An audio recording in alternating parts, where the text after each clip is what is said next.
انا نحن نزلنا الذکر و انا لہ لحافظون صدق اللہ العظیم و صدق رسولہ النبی الکریم الامین اعوذ باللہ من الشیطان الرجیم ان اللہ ملائکتہ یصلون علی النبی یا ایہا الذین آمنوا صلوا علیہ وسلموا تسلیما۔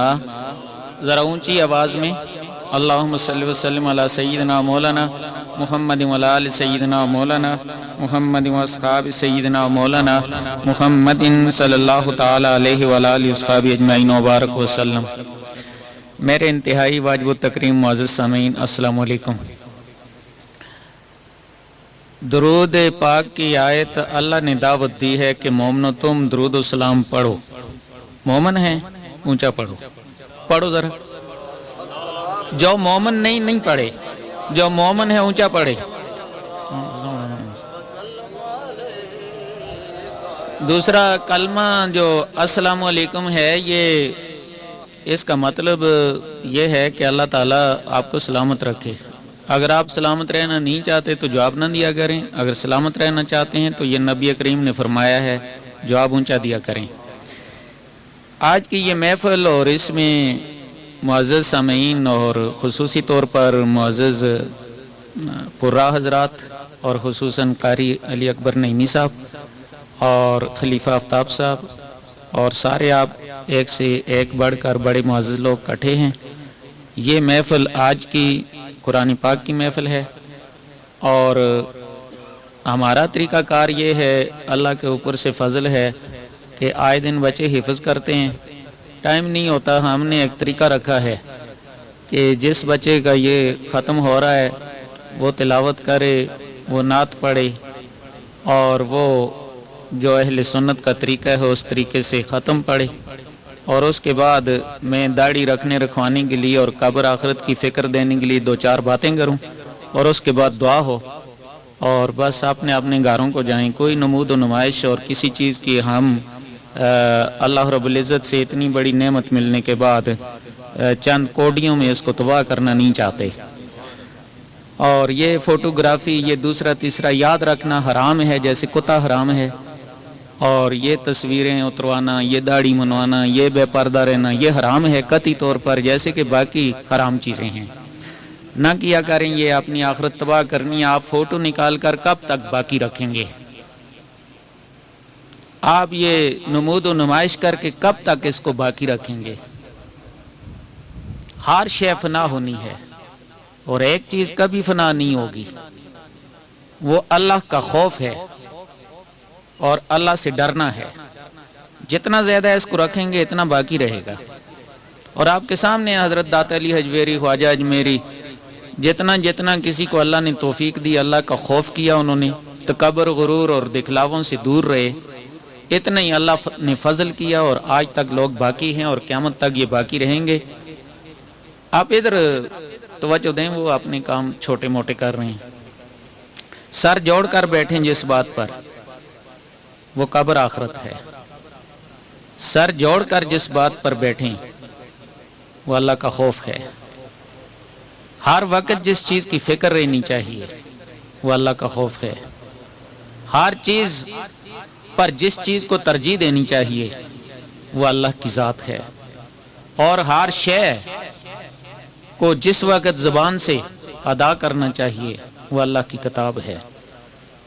اس لیے بہت زیادہ توجہ دیں، مسلمان تباہ ہو رہے ہیں۔ اور آپ دیکھتے ہیں کہ سکندر اعظم سے لے کر جتنے بھی شہنشاہ آئے دنیا میں خالی ہاتھ گئے، ساتھ لے کر انبیاء کرام، اولیاء کرام۔ اگر یہ دنیا اتنی اچھی چیز ہوتی تو ساتھ لے کر جاتے،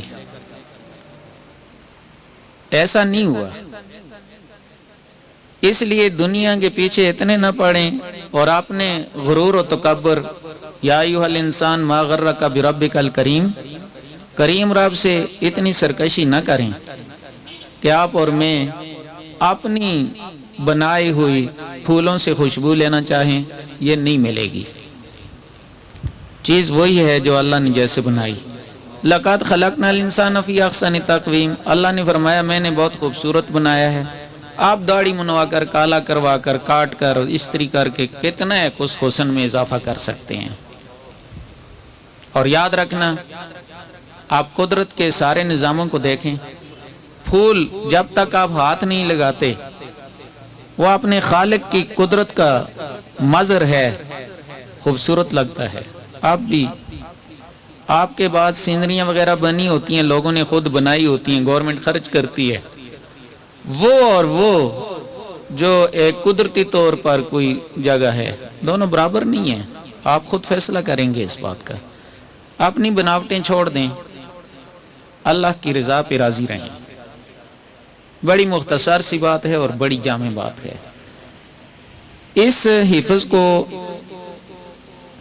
جس وقت میں نے یہ دیکھا کہ میں نے بچوں کو حفظ کرانا ہے اور میں واہ میں آ گیا ہوں، تو مجھے واہ میں کوئی ایسے قابل ذکر درسگاہ نہیں تھی میرے سامنے جو بچوں کو محفوظ طریقے سے، باعزت طریقے سے، عزت نفس کو باقی رکھتے ہوئے بڑے غیور انداز میں اور بڑے پاکیزہ طریقے سے بچے حفظ کر سکیں، کسی کی میلی آنکھ ان پر نہ لگے اور میلا ہاتھ ان سے نہ لگے، اور کسی کی خیر خیرات اور کسی کے سامنے بچے ہاتھ نہ پھیلائیں، اور کسی مسلک وغیرہ کو ڈنگ نہ ماریں، اور ایک پاکیزہ طریقے سے جس مسلک کے گھر سے جو بچہ آئے اپنے مسلک کو محفوظ رکھتے ہوئے حفظ کرے اور اپنے گھر جائے۔ یہ سوچ تھی ایک۔ میں نے کوشش کی، ایچ ایم سی میں مدرسہ تھا، واحد مدرسہ تھا اس پورے علاقے میں، قاری سلمان صاحب کا، دیوبندی مکتبہ فکر کے ہیں، باقی ادھر کہیں بھی ایسا کوئی سسٹم نہیں تھا۔ جس وقت دیکھیں ختم پہ جا رہے ہیں، لائن لگی ہوئی ہے، چھوٹے چھوٹے معصوم بچے ہمارے آپ کے درباروں میں، دنیا داروں کے جن کو دنیا بھی نہیں ملی آخرت بھی، ان کے سامنے کھڑے ہیں 2 روٹی کے لقموں کے لیے اور ہاتھ باندھ کر کھڑے میرے آقا کی نعت کو بیچ رہے ہیں، قرآن پاک کی سوریں لگا کر تلاوتیں کر رہے ہیں، اور مجھے یہ بات بڑی ناگوار ہے۔ آج بھی، کل بھی، قیامت تک میں ناگوار سمجھتا ہوں کہ میرے خالق کے پاکیزہ کلام کو صرف بچہ آ کر 2 لقمے روٹی کے لیے آ کر وہ یہاں ہاتھ باندھ کر دنیا دار کے گھر میں دروازے پہ کھڑا ہو کر پڑھے، ویسے پڑھے لیکن یہ بات نہیں ہے۔ اس فکر کے تحت میں نے بہت سوچا۔ بڑے بچے نے میرے حفظ جامع نظامیہ سے کر لیا تھا، چھوٹے کو میں نے حفظ کرانا تھا۔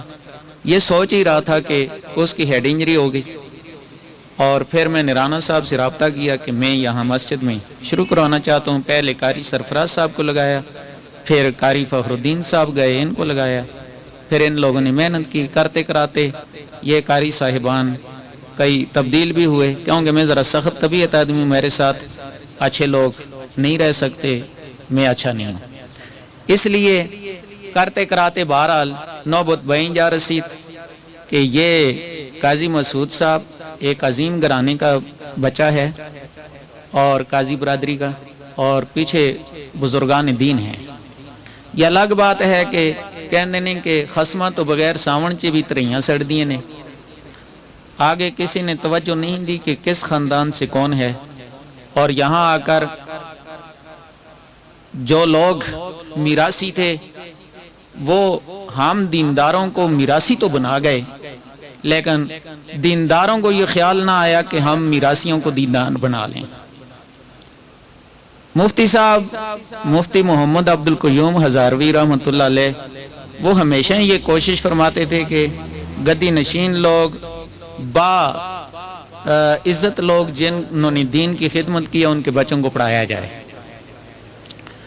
چنانچہ ان کی دی ہوئی ایک فکر تھی۔ میں نے یہاں دیکھا بہت سارے لوگ پیچھے بڑے گدی نشین لوگ ہیں، جن میں یہ قاضی مسعود صاحب بھی ہیں، ان کے نام کا بہت اونچا گھرانہ ہے، تو ان کے بچے، اگر یہ بچے کامیاب ہو گئے، دین پہ لگ گئے، تو یہ پھر وہی کچھ کریں گے جو ان کے آباء و اجداد نے کیا تھا دین کے ساتھ۔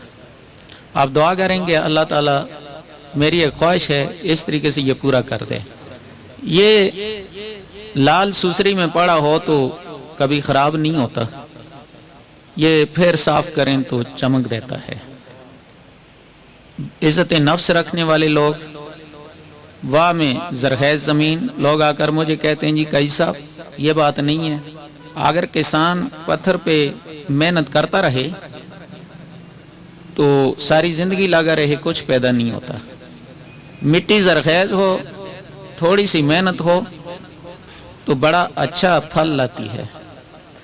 واہ کی زرخیز مٹی ہے، لوگ لگ گئے، ایسے لگ گئے کہ گلی کوچے میں مدرسے بن گئے، اور لوگ مدرسے اس لیے نہیں بننے دیتے تھے کہ شاید ہماری روٹی تقسیم ہو جائے گی۔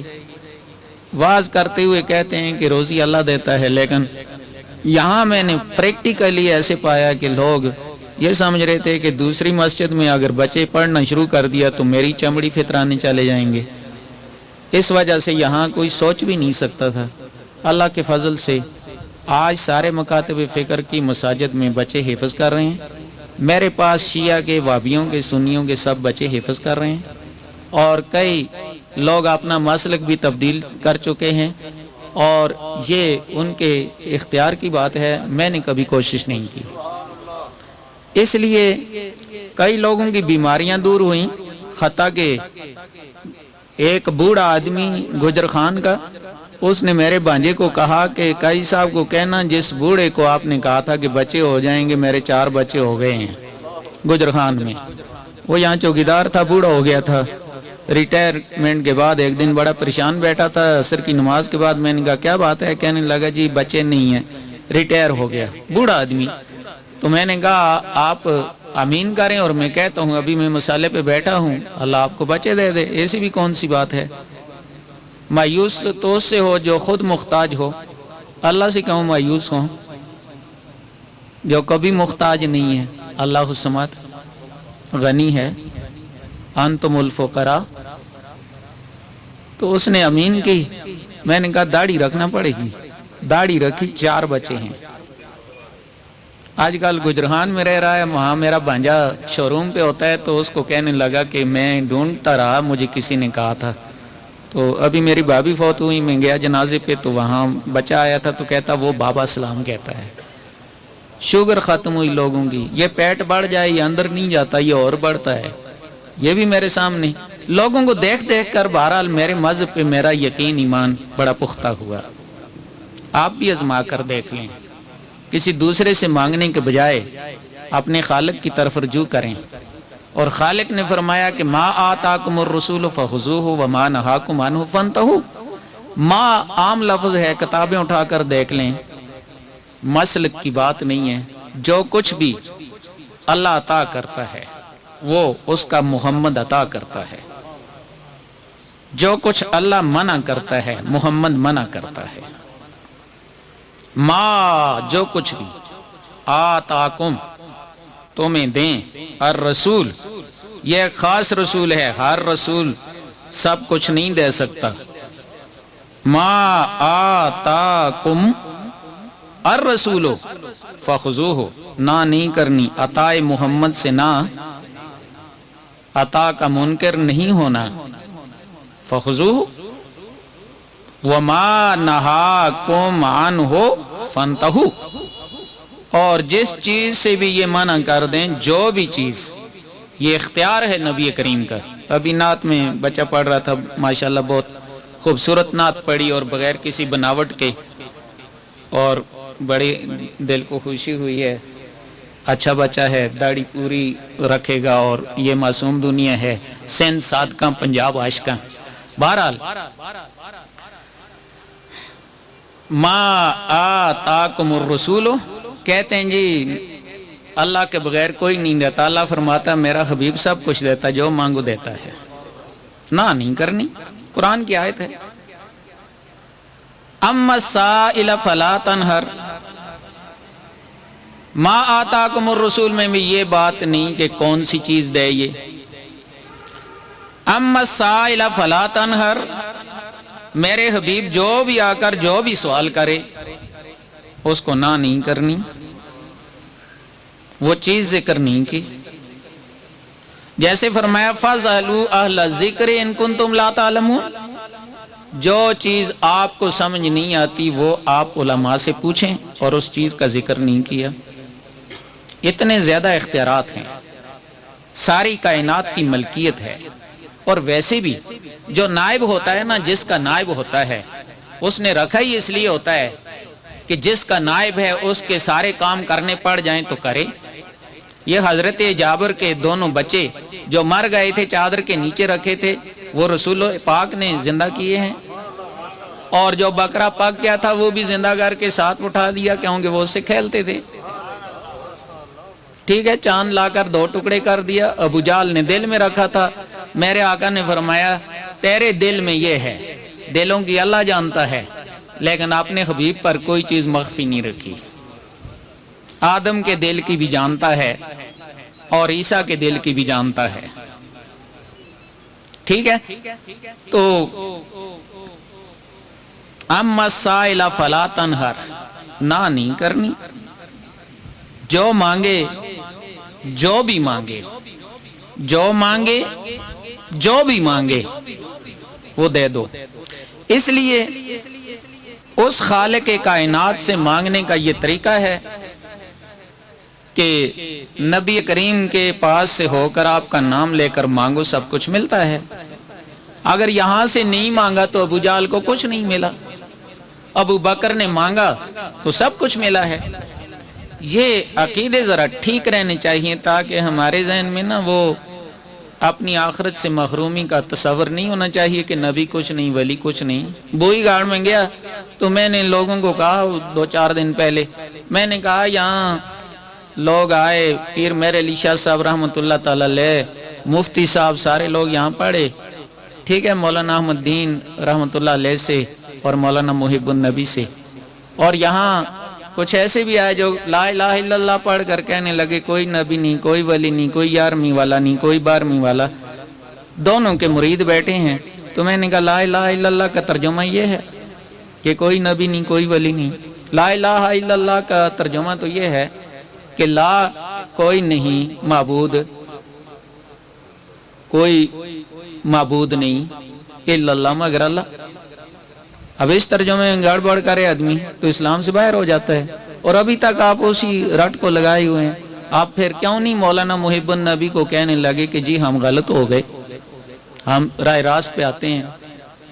اس لیے یہ حفظ شروع ہوا، اس کے یہ مقاصد تھے، بڑی سادگی سے شروع ہوا، بڑے اچھے طریقے سے شروع ہوا، پاکیزہ طریقے سے شروع ہوا، پاکیزہ طریقے سے ہو رہا ہے، پاکیزہ طریقے سے ہوتا رہے گا۔ جس دن اس میں مداخلت ہوئی یہ ختم ہو جائے گا۔ کئی لوگوں کو اللہ نے بشارت دی جنت کی۔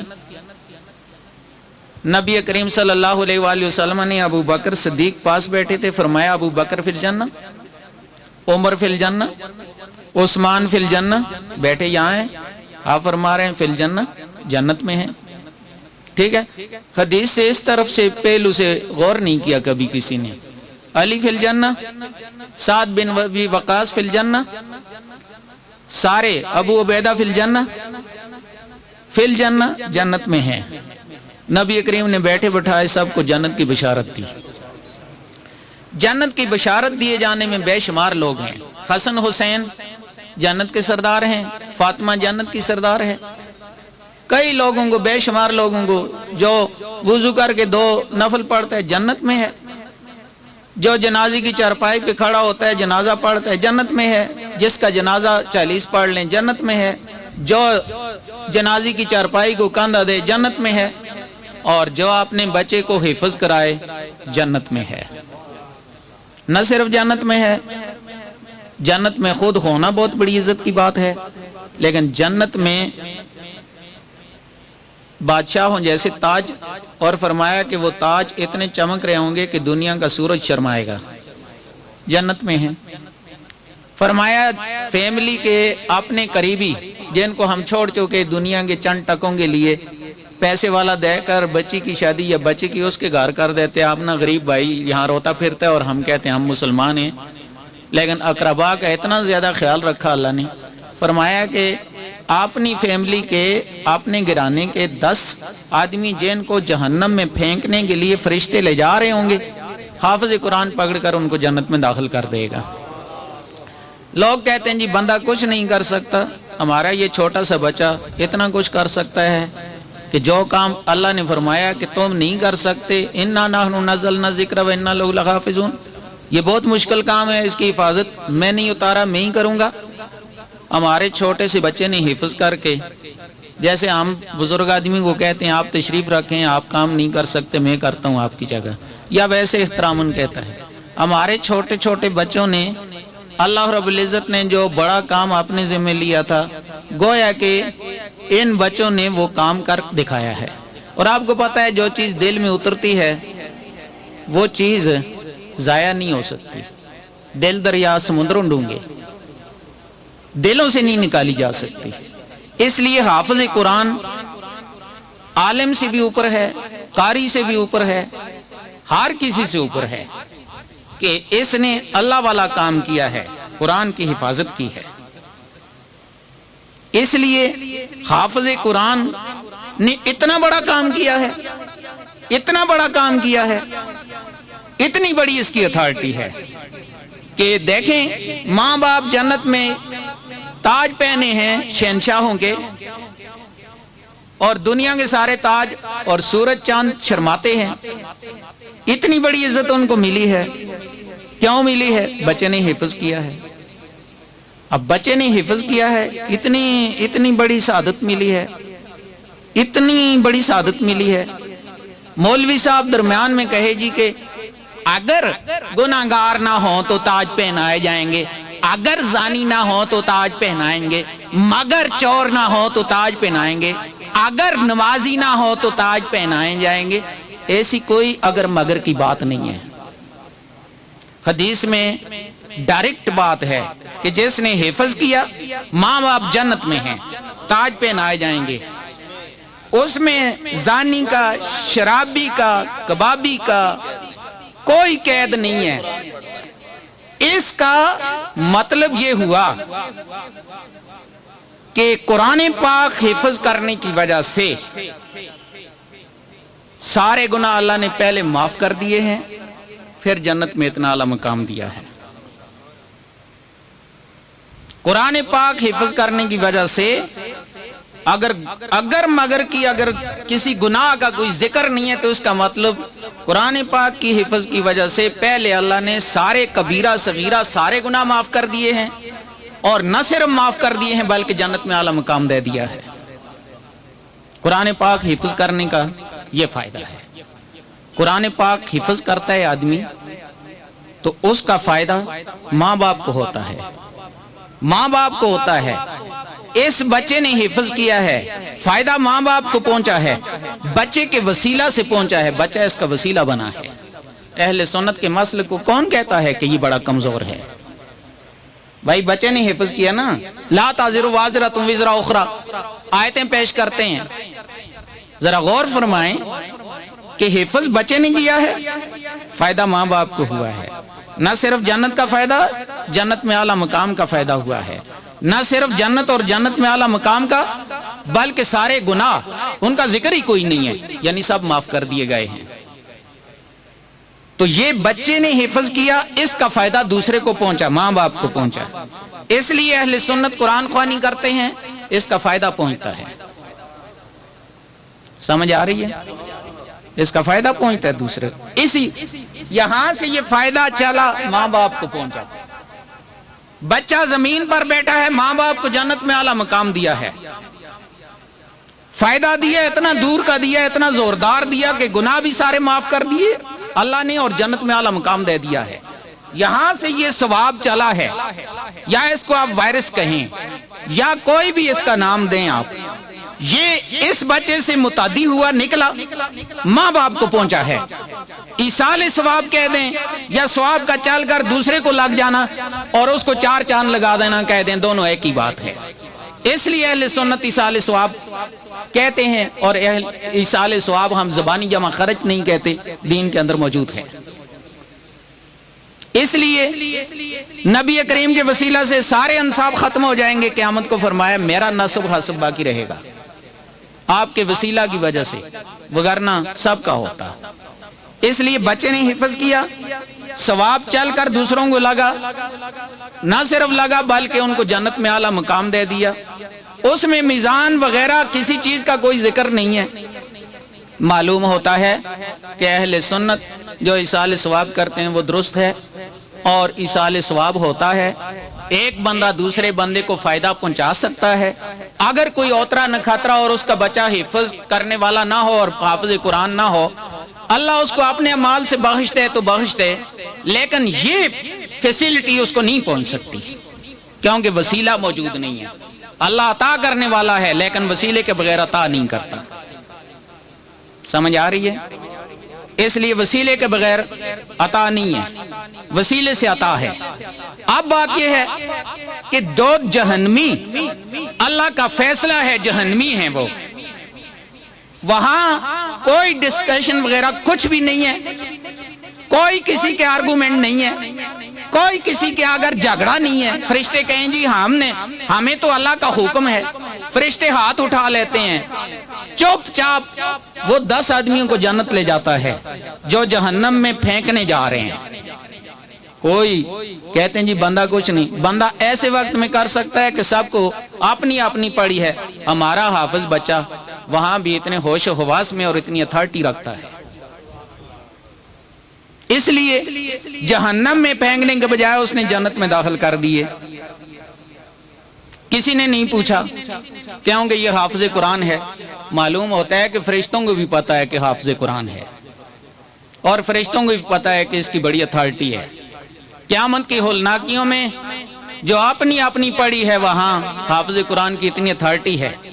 اب بات یہ ہے کہ حافظ قرآن کو وہاں اتنی اتھارٹی ملی ہے، اب اس نے ان کے لیے کوئی حفظ نہیں کیا تھا، اس نیت سے نہیں کیا تھا اور فائدہ ہوا ہے، لیکن پہلے اپنوں کو ہوا ہے۔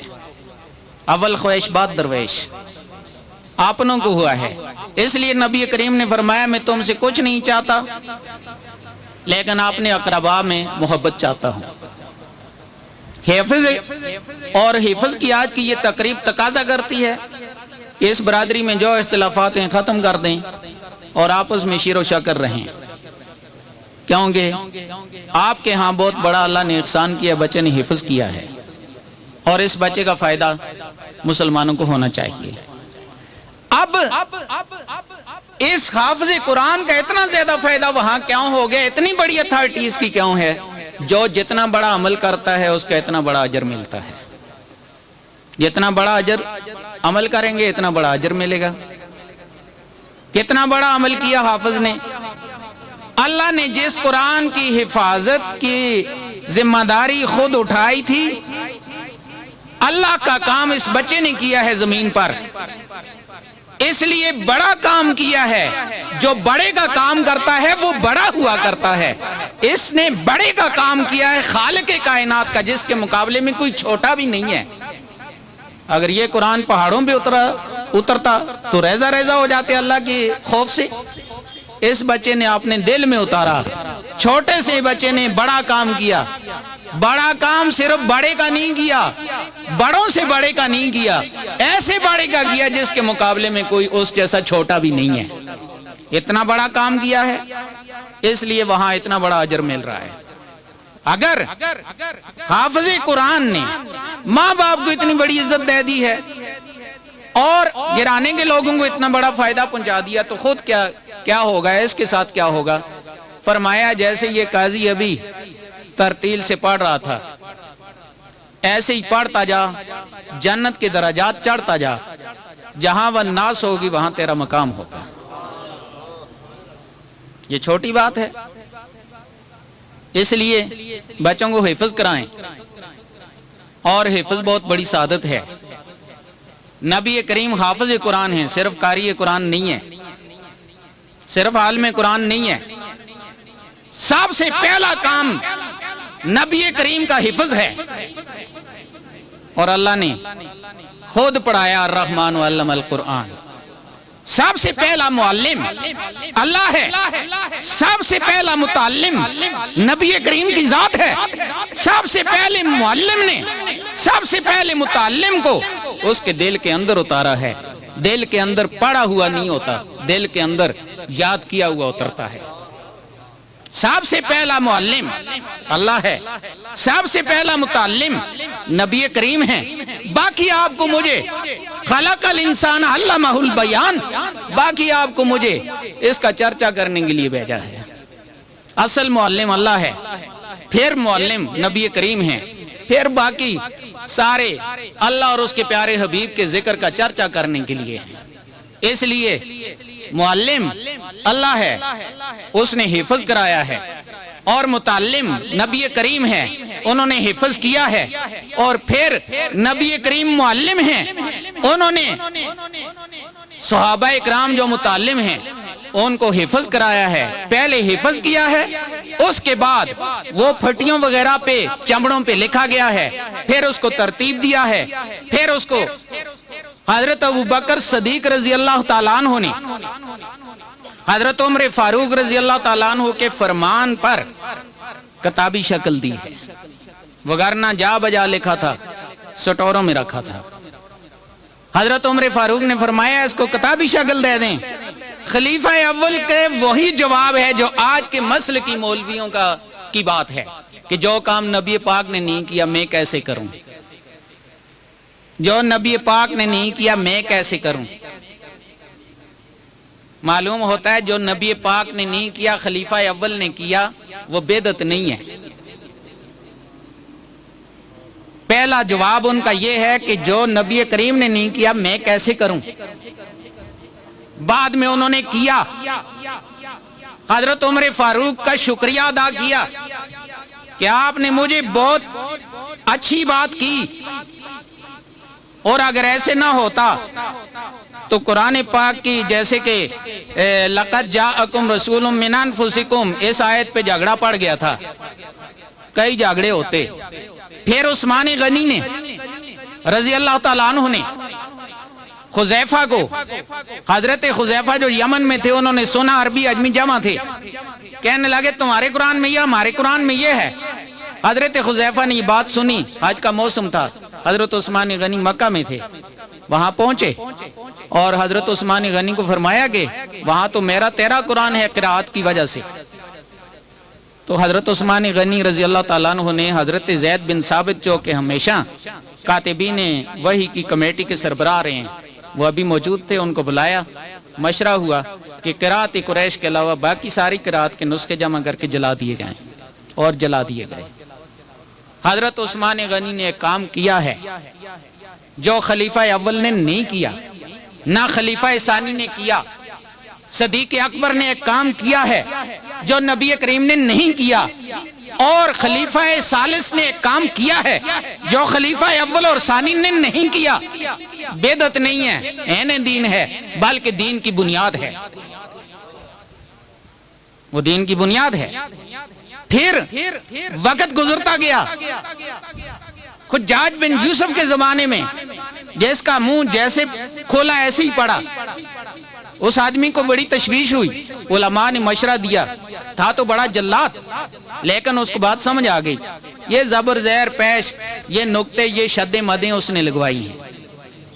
نہ یہ نبی کریم نے کیا، نہ یہ صحابہ اکرام نے کیا، نہ یہ خلفائے راشدین نے کیا، یہ حجاج بن یوسف نے کیا۔ بدعت نہیں ہے، عین دین ہے۔ یہ اتنی بڑی خدمت ہے کہ آج اگر ایسے نہ ہوتا اس وقت تو آج پتہ نہیں کتنے ہی قرآن ہوتے اور کتنی مذہب ہوتے اسلام کے نام سے۔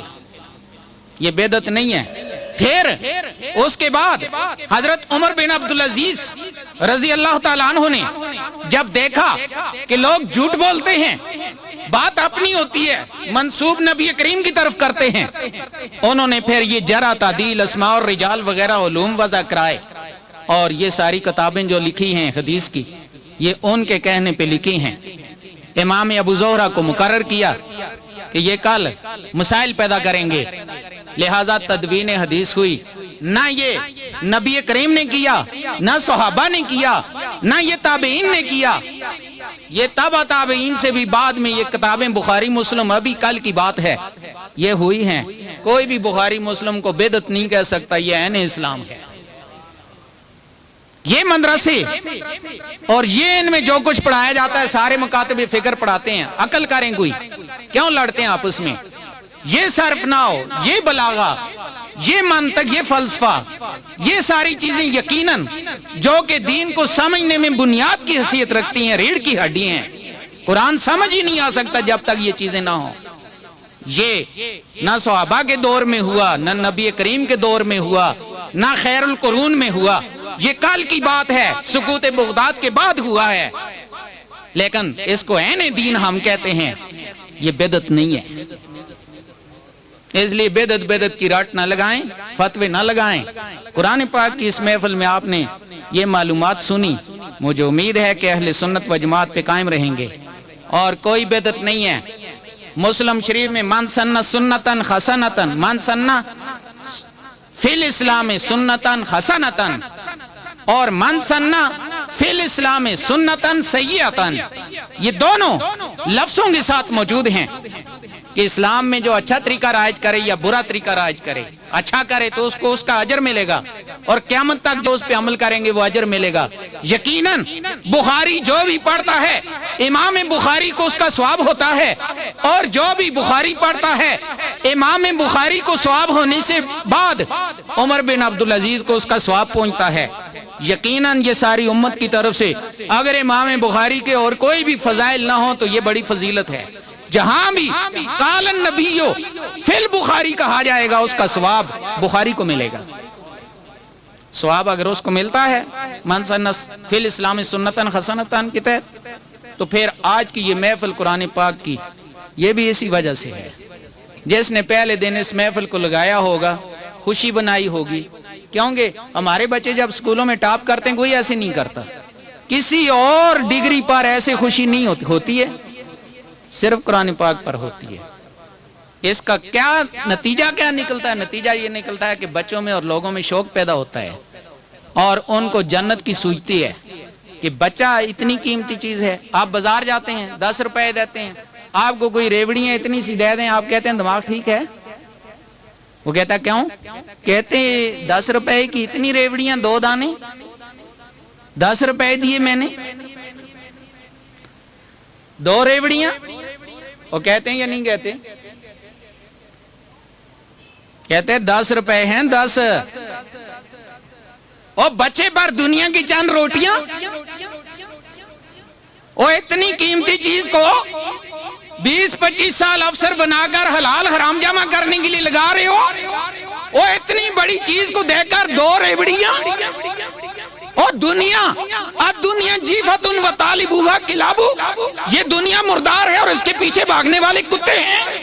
قرآن بیچنے والے اور دین بیچنے والے,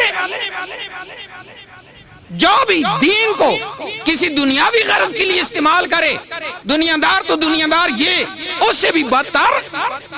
اتنے بڑی قیمتی چیز کو بچہ اللہ نے عطا کیا ہے, کوئی چھوٹی چیز ہے؟ بیچو گے, کوئی 5 ارب روپے دے دے, قاضی صاحب اس بچے کو دے دے گا؟ جان دے گا, بچہ نہیں دے گا. اتنی قیمتی چیز پر 20-25 سال کے لیے روٹیاں. اوے فرمایا اگر مچھر کے پر جتنی بھی اس دنیا کی ویلیو ہوتی تو کافر کو میں ایک بوند نہ دیتا. اوے 10 روپے کی 2 ریوڑیاں, اوے بچے پر دنیاوی چند روٹیاں, اور بچے پر جنت ملے, نہ صرف خود بلکہ اپنے سارے گھرانے کو جنت ملے. اسلام آباد میں 10 مرلے کا پلاٹ مل جائے, ایک بچہ پڑھ کر 20-25 سال پڑھتا رہے, 20-25 سال ملازمت کر کے یہی ملتا ہے. ابھی کہتا ہوں جی جو داڑھی رکھے گا 10 مرلے کا مفت پلاٹ گورنمنٹ دیتی ہے, سب رکھیں گے, اتنی لمبی رکھیں گے, پاؤں تک رکھیں گے. ایسے پلاٹ لیں بچے کو حفظ کرا کر کہ جس پلاٹ میں جائیں, یہ تقریباً 13 پلاٹ بنتے ہیں صرف معمولی سے. 13 پلاٹ جنت میں لیں جس سے آپ کا جنازہ کبھی نہ نکلے. اس پلاٹ کے لیے رکھنا چاہتے ہو جو کل اس سے میت نکلے اور پیچھے ورثہ لڑیں, ایسے پلاٹ کے لیے کریں جس پلاٹ سے جائیں تو کبھی نہ نکلے. اس لیے 10 روپے کی 2 ریوڑیاں اوے بچے پر وہ دنیا کے چند ٹکے بیچ رہے ہو اس کو، اور جنت سے اس کو بھی محروم کر رہے ہو اور اپنے آپ کو بھی۔ اور اللہ کی اتنی بڑی امانت جو کائنات برداشت نہ کر سکی، اتنا بڑا کام اللہ کا خود اپنا کام یہ بچہ کر دکھائے، اور اللہ کی ذات کتنی خوش ہوگی۔ اور اللہ کو ناراض کر کے دنیا کے چند ٹکوں کے عوض بچوں کو بیچ رہے ہو۔ اس لیے لوگوں کو اللہ نے لگایا ہے، لوگوں کو سعادت عطا کی ہے۔ یاد رکھنا، حاج ہر آدمی نہیں کر سکتا، جس کے لیے بلاوا ہوتا ہے وہی کرے گا۔ جو ابراہیم خلیل اللہ پر لبیک کہہ گیا حاج وہی کرے گا۔ میں نے ایسے ایسے مولویوں کو پاکستان کے دیکھا ہے، امریکہ برطانیہ کی سیر کر آئے لیکن حرمین میں نہیں جا سکے اور مر گئے۔ میں ایسی مثالیں پیش کر سکتا ہوں۔ میرے سامنے مدینہ منورہ میں ایک عورت گئی ہے اور روضہ پاک کے سامنے فندق ہوٹل میں ٹھہری ہے، اور اس نے شور ڈالی اور چیخا ہے، شورتے آئے، اس نے کہا مجھے آگ لگ رہی ہے، وہاں اندر نہیں جا سکی، اس کو واپس لا کر ایئرپورٹ سے گاڑی پہ جہاز پہ بٹھایا ہے۔ میرے سامنے ہوا، جس کا بلاوا نہیں جا سکتا، اور جس کے بچے کا حفظ لکھا نہیں کروا سکتا۔ اس لیے جن کے بچوں کے حفظ کرتے ہیں بچے، جن لوگوں کے بڑے سعادت مند ہیں، کیونکہ چھوٹی چیز نہیں ہے۔ یہ آج کی محفل یہ واقعتاً اللہ کے لیے ہے، یہ آج کی محفل ایک بڑی محفل ہے، یہ بڑا کام ہے، اس کا بہت بڑا اجر ہے، اتنا اجر ہے کہ زمین و آسمان میں نہ سمائے۔ اس لیے گھر والوں سے تو بہت زیادہ فالتو ہے، آپ سب لوگ آئے ہیں، آپ سے بہت زیادہ فالتو ہے، ساری امت کے لیے کافی ہے۔ اس لیے ہم ابھی دعا کریں گے اور ساری اپنی امت کے لیے، اپنے پیارے حبیب کے غلاموں کے لیے، قاضی صاحب کے اس عظیم گھرانے کے لیے، اور آپ لوگوں کے لیے، سب کے لیے دعا کریں گے، اور اس دعا میں کوئی بخل نہیں کریں گے۔ اور یاد رکھنا، گمراہ لوگ کہتے ہیں ہاتھ نہیں اٹھانے دعا میں، مانگنے والا ہاتھ آگے نہیں کرے گا تو کہاں کرے گا؟ نبی کریم نے فرمایا اوپر والا ہاتھ بہتر ہے۔ یہ عجوبہ ہے، ایسے نظریات اسلام میں داخل کرنے کی کوشش کی جا رہی ہے جو بالکل اسلام کی روح کے خلاف ہیں۔ یہ کیسے ہو سکتا ہے کہ آدمی اللہ سے مانگے یا کسی سے مانگے اور ہاتھ پیچھے باندھ لے یا ادھر باندھ لے، اور ہاتھ مانگنے میں ہاتھ ہی آگے ہوتے ہیں نا۔ اس لیے ایسے بے بنیاد مسلکوں کو چھوڑیں۔ سب کو آپ کو کہتا ہوں، اہل سنت کی طرف آئیں، سچائی ہے۔ ایک کام ہمارا ایسا نہیں ہے جو سنت میں موجود نہ ہو۔ امام اہل سنت نے جو کچھ بھی فرمایا ہے، جو بھی طریقہ ہمیں سکھایا ہے، قرآن پاک میں براہ راست موجود ہے۔ اس لیے جب ان کی نعت میں تضمین وغیرہ پڑھی جاتی ہے تو جدا پتہ چلتا ہے۔ یہ ایسے ہے جیسے کہ قرآن و سنت میں کسی کی بات شامل کر دی گئی ہو۔ امام اہل سنت کا کلام قرآن کی آیت اور حدیث سے ڈائریکٹ ہے۔ اگر اس میں تضمین وغیرہ کے نام سے کوئی چیز داخل کریں گے، جیسے محترم پڑھ رہے تھے، فوراً پتہ چلتا ہے کہ کسی چیز میں، خالص چیز میں ملاوٹ ہو رہی ہے۔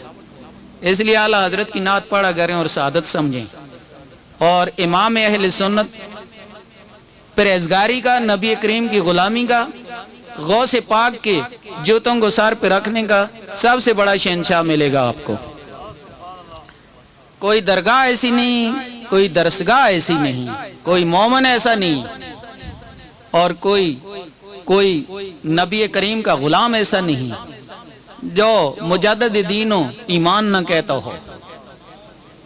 بناوٹ سے کوئی بھی کچھ نہیں کر سکتا۔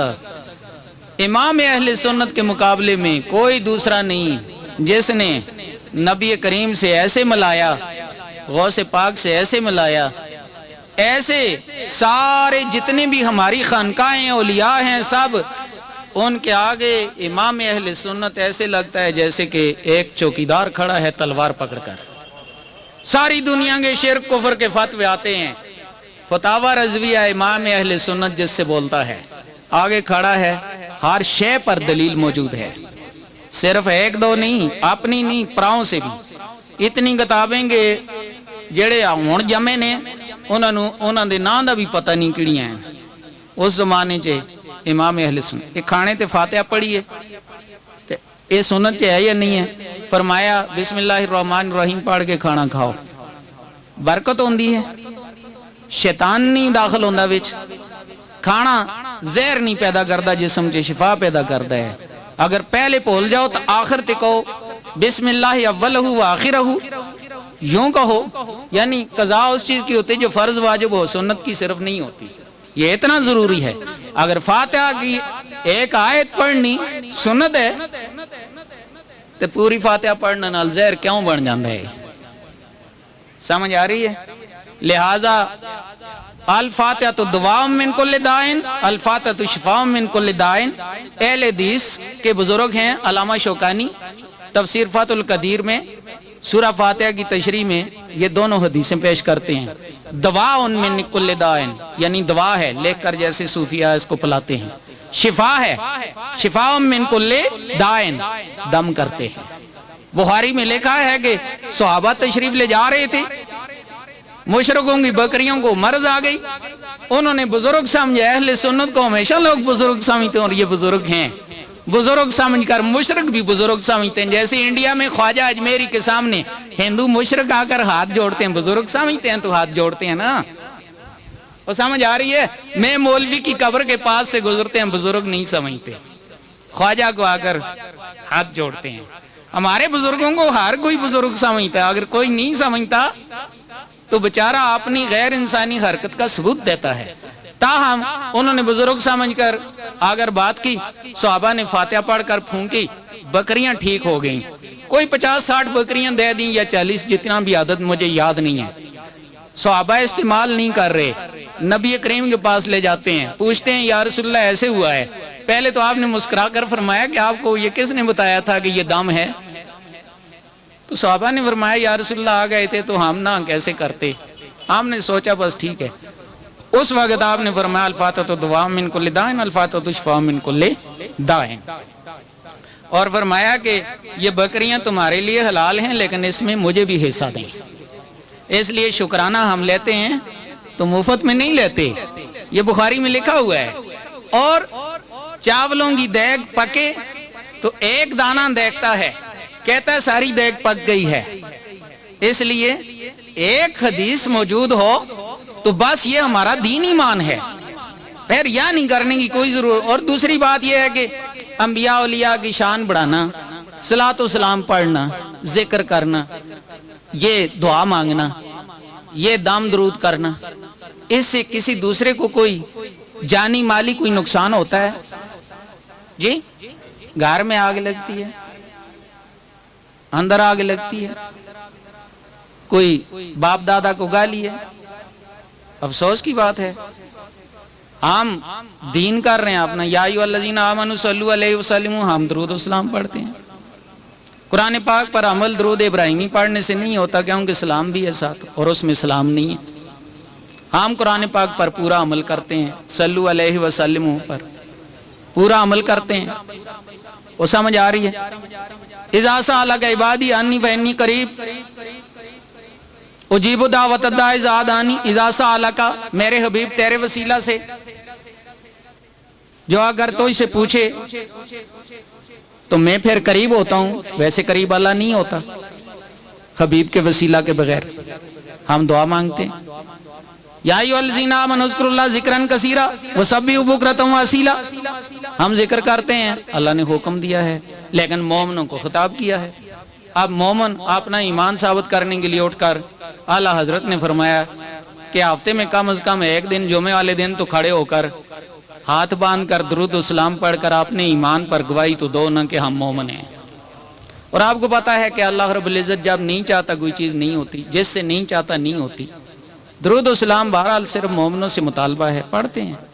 اس سے یہ بھی پتہ چلتا ہے کہ اہل سنت، ہم کسی اور کا کچھ بھی نہیں کہتے، اہل سنت سچے پکے ایماندار ہیں، ایمان والے کام کرتے ہیں۔ جیسے فرمایا وَأَزْوَاجُهُ أُمَّهَاتُهُمْ النبی اولیٰ بالمؤمنین من انفسہم، نبی مومنوں کی جانوں سے زیادہ قریب ہے، اس لیے ہم کہتے ہیں نبی حاضر ناظر ہے اور جانوں سے زیادہ قریب ہے نا۔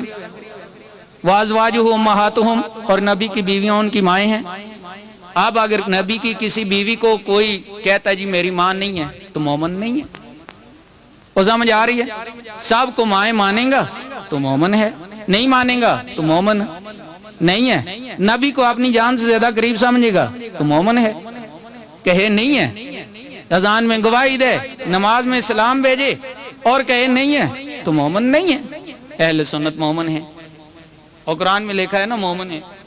صراط الذین انعمت علیہم میں خواجہ اجمیری ہے، داتا علی حجویری ہے، شاہ رکن عالم ہے، بہاؤالدین زکریا ہیں، ٹھیک ہے، مجدد الفسانی سارے ہیں نا اس میں، اور ہیں نا۔ صراط الذین انعمت علیہم نماز میں تو پڑھوں تو بعد میں آ کر باہر ان کے پاس نہ جاؤں تو اہل سنت نہیں ہوں گا۔ اس لیے نماز میں ہم کہتے ہیں صراط الذین انعمت علیہم، باہر نکل کر پھر جا کر بھی بتاتے ہیں کہ ہم ویسے ہی نہیں کہتے۔ اور جس جگہ میں یہ مومن ہو کیا ادھر جانا دین ہے، صفا مروہ پہ جانے نے بتایا کہ دین ہے، جہاں جہاں ان کے قدم بھی لگے وہاں بھی جانا کیا ہے، دین ہے۔ اہل سنت ٹھیک کرتے ہیں، سب کو ہم دعوت دیتے ہیں سچائی کی طرف، باقی سب کا احترام کرتے ہیں، ہر کوئی اپنے مذہب میں مسلک میں آزاد ہے، ہمیں کسی سے کوئی غرض نہیں ہے۔ ہم یہ دیکھتے ہیں کہ صراط الذین انعمت علیہم میں کوئی بھی داڑھی مونا نہیں ہے کوئی بھی نہیں نا، سارے داڑھی والے ہیں، لہذا باہر نکل کر اس چیز سے اجتناب کریں۔ صراط الذین، اللہ انعام کرتا ہی اس وقت ہے جب وہ اللہ اور اس کے پیارے حبیب کی اتباع کریں۔ کوئی بھی ایسا نہیں ہے جنہوں نے اپنی ماں بہنوں کو بغیر پردے کے باہر لے گئے ہوں۔ صراط الذین انعمت علیہم میں پڑھنے کے بعد باہر نکل کر ذرا اپنا سنی ہونے کا ثبوت دیں اور ماں بہنوں کو باپردہ کریں۔ صراط الذین، انعام یافتہ ہو ہی نہیں سکتے جب تک حلال نہ کھائیں، لہذا وہ سارے حلال کھانے والے ہیں۔ اہل سنت باہر نکل کر اس چیز سے اجتناب کریں اور ہر قسم کی برائی سے وہ لوگ بچیں، اس لیے انعام یافتہ ہیں۔ میں فردن کیا گنوں، ہر برائی سے بچنا، ہر نیکی کی کرنے کی کوشش کرنا، یہ اہل سنت کا طریقہ ہے، انعام یافتہ لوگوں کا طریقہ ہے۔ اور انعام یافتہ لوگ کون ہیں؟ اہل سنت کے بڑے ہیں۔ خواجہ اجمیری پر ہم جائیں اور جس کسی کے آنے جانے سے پتہ چلتا ہے کہ کون کس کا ہے۔ کوئی عاشقی معشوقی کرتا ہے تو گلیوں میں پھرتا ہے، کوئی کہیں جاتا ہے تو کوئی اس کی غرض ہوتی ہے اور اپنے تعلق کا اظہار کرتا ہے، پیچھے سیکورٹی لگتی ہے کہ یہ یہاں کیوں آتا جاتا ہے۔ پتہ چلا کہ داتا صاحب پہ آتا جاتا ہے، اس کا تعلق نبی کریم سے ہے اور اس کا تعلق اہل سنت سے ہے، اس لیے جو نہیں جاتا سیکورٹی بھی نہیں جاتی۔ اس لیے جو جہاں بھی آتا جاتا ہے، امام مولانا روم نے لکھا ہے کہ یہ جو مجنون تھا نا، مجنون لیلا جس کو آپ کہتے ہیں، لیلا پہ یہ عاشق تھا، تو ایک دن بوڑھے کتے کا پاؤں اٹھا کر نا وہ نیچے سے اس کو چوم رہا ہے، تو کوئی عقل مند مولوی پاس سے گزرا صاحب شریعت، تو اس نے کہا بھائی دیکھو بات سنو میری، اوے پاؤں ہی چومنا ہے کتے کا تو کسی اچھے مزیدار سے کتے کا پاؤں چومو، اور نیچے سے کیوں چومو، اوپر سے چوم لو۔ وہ کہنے لگا یہ بات نہیں، کتے کے پاؤں ہم نہیں چومتے۔ یہ بوڑھا کتا اس وقت بھی تھا جب لیلا ادھر تھی، تو لیلا بھی یہاں پھرا کرتی تھی پاؤں لگا کر، یہ کتا بھی پھرا کرتا تھا، تو میں اس کے پاؤں کو اوپر سے نہیں نیچے سے اس لیے چومتا ہوں کہ جہاں لیلا کا پاؤں لگا وہ ممکن ہے اس کتے کا پاؤں لگا، میں کتے کے پاؤں کو نیچے سے اس لیے چومتا ہوں۔ ہم در و دیوار کو چومتے ہیں، ہر شے کو چومتے ہیں، ہر شے کو غور سے دیکھتے ہیں، کوئی احد کو سرما بنانے کی کوشش کرتے ہیں کہ ہمارے آقا کہیں سے گزرے ہوں گے۔ حضرت عمر فاروق نے بخاری شریف میں فرمایا کہ تو پتھر ہے، تجھے کبھی نہ چومتا اگر اپنے آقا کو چومتا نہ دیکھتا۔ آج کی اس محفل میں بڑا ہم نے فائدہ اٹھایا، اور اس بابرکت محفل میں سب آپ لوگ تشریف لائے، میں آپ لوگوں کے آنے کا قاری صاحب سمیت سب کا شکر گزار ہوں کہ آپ تشریف لائے، کیونکہ یہ قاضیوں کا گھر ہے اور قاضیوں کا وارث میں ہی ہوں، اگر وراثت ملی تو مجھے ہی ملے گی، اس لیے شکریہ بھی میں ہی ادا کرتا ہوں قاضی صاحبان کی طرف سے، اس گھر کی طرف سے، اور بچے کی طرف سے، بچے کے ماں باپ دادی دادا کی طرف سے۔ دادا بہت خوش بیٹھے ہیں، اور یہ پھل درخت لگا کر کوئی قسمت والا ہی ہوتا ہے جو اس پھل کو خود کھاتا ہے۔ دادی دادا کو میں مبارکباد دیتا ہوں، نانی نانا کو، اور اس گھرانے کے جتنے لوگ یہاں بیٹھے ہیں کہ بڑے خوش ہیں کہ جنت ہمیں بھی ملے گی۔